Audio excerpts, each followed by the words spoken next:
ఆరోగ్యవనం ఛానల్‌కి మీ భాస్కర్ స్వాగతం. ఈరోజు మనం మన అనుకున్న 4 సబ్జెక్టులలోనూ ఒకటైన గ్రామ ఆరోగ్యం గురించి చర్చించుకుందాం. నేను ఇక్కడ సిద్దంకి గ్రామంలో గత 11.5 సంవత్సరాలుగా ఉంటున్నాను. ఈ గ్రామంలో, ఈ చుట్టుపక్కల గ్రామాల్లో నేను చాలా గ్రామాల్లో పనిచేయటం జరిగింది.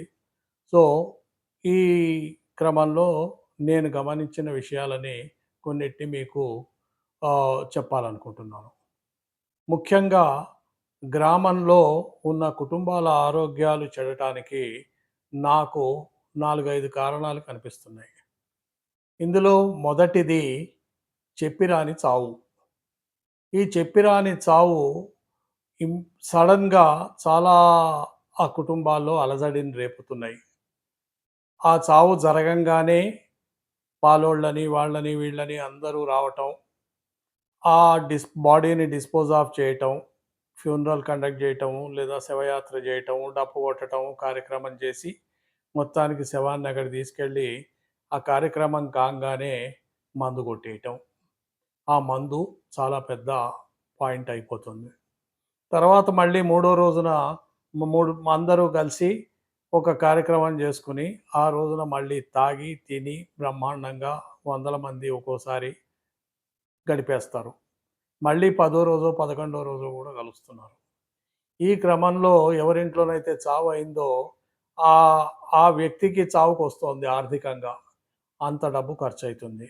యాటలు, మందులు ఇవన్నీ గూడా ఆ కుటుంబాన్ని ఆర్థికంగా చితిపేస్తున్నాయి. దానివలన చాలా, చాలా కాలం పాటు వాళ్ళు ఎదగలేక, దాంట్లో నుంచి వాళ్ళు బయటపడలేక ఇబ్బంది పడుతూ ఉంటారు.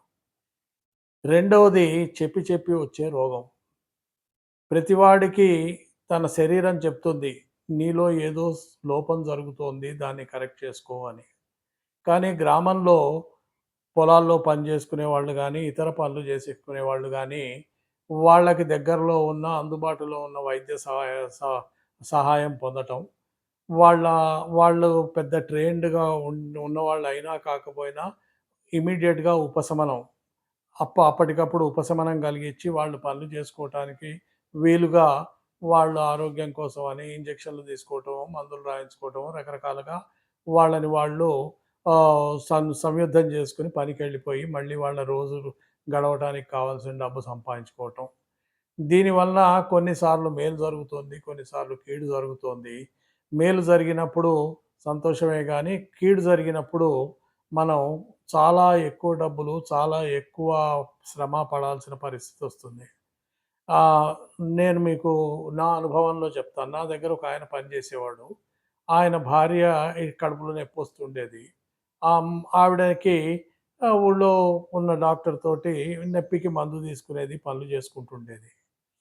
ఒక రోజున బాగా నొప్పొస్తోంది. ఏం చేయాలో తెలియట్లేదు అంటే, "తొందరగా పోయి హాస్పిటల్‌లో చూపించుకోరా బాబు! ఏంటో పరిస్థితి" అంటే, అక్కడ అల్ట్రాసౌండ్ అవి చేసి, అక్కడ గాల్ బ్లాడర్‌లో 4 రాళ్ళున్నాయి అని చెప్పారు.